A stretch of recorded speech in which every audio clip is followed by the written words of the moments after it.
Des bises, encore des bises. À Marseille, la bise, c'est culturel.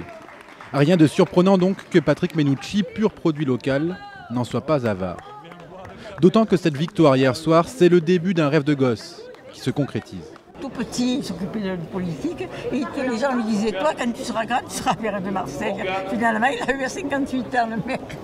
Très content sur le plan personnel parce que c'est un peu l'aboutissement d'une vie. Il n'a pas gagné encore, mais c'est un peu un aboutissement. Et maintenant, la bataille s'annonce, c'est maintenant que ça va être le plus dur. Tout commence en 83 quand il devient élu municipal sous Gaston Defferre. Il gravit ensuite les échelons au niveau local pour devenir dans les années 2000 chef de file assidu de socialistes impuissants face à l'inébranlable Jean-Claude Gaudin. Reconnu pour sa gouaille, c'est à la présidentielle de 2007 qu'il émerge réellement.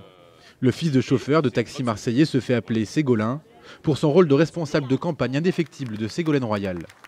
Un an après, il devient maire du centre-ville, puis se pose en farouche adversaire de Jean-Noël Guérini, l'ancien patron du PS dans la région, mis en examen pour trafic d'influence et association de malfaiteurs.